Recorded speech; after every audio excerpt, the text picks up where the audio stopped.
Jack, in recent years, Black philanthropy has drawn significant attention, especially in the wake of George Floyd. And although Black philanthropy has existed for generations, there's still some disparities in revenues and assets. It's called the giving gap. Joining us this morning is Dr. Frocia Booker-Drew, the CEO of Solstice Consultancy. Good morning to you. Good morning. Glad to have you here. So tell me more about Black philanthropy, what it really means, and that giving gap. I don't think people understand that Black philanthropy has always existed and that it is something that may not be what we are typically accustomed to, where you're seeing, a family that's given away billions of dollars, although that has happened.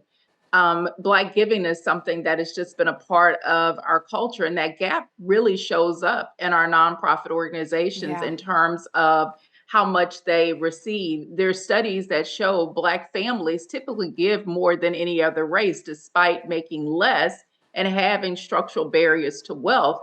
We have always been committed to serving and giving. So that really leads into our next question. Here's some good news. Now more than ever, giving circles, which have roots within the Black community, are really increasing in popularity. Tell us more about that and the one that you actually co-founded here in North Texas.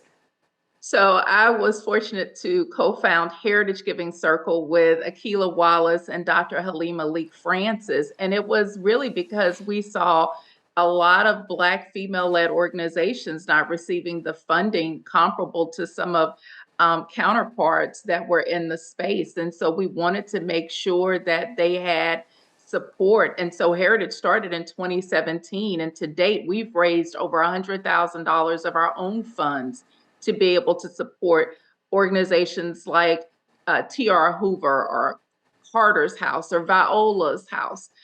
We wanted to make sure that these organizations could support or have our support. Giving circles have always existed, or some form of them, in our community. When you go back to slavery and you look at groups like the Free African Society that was started by the founder of the AME Church, Richard Allen, and you see groups out of slavery, these mutual aid societies that were created that allowed people to have access to insurance or to be able to bury families and it came through the church. And so you see a lot of even benevolent giving funds. I remember as a kid having those envelopes at church to be able to give so that families in need could have support. And so giving circles are just a part of that continued heritage. Wow. Dr. Frocia, let's say someone wants to, really get into the thick of Black History Month and participate in Black philanthropy. Where do they begin? How can they do so?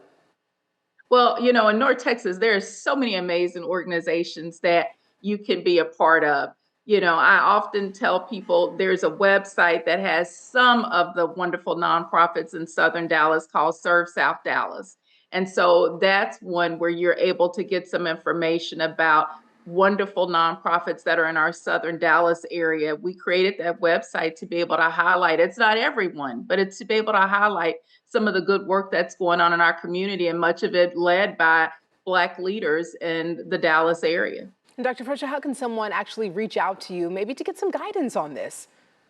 You can reach me. I live on LinkedIn when I'm not working, but I could be found on LinkedIn and on Instagram. And so I'm always giving tips and advice. And then I have a nonprofit called the Reconciliation and Restoration Foundation, which is designed to support Black-led nonprofits, because we know that many of these organizations are not receiving the support. And so reach out.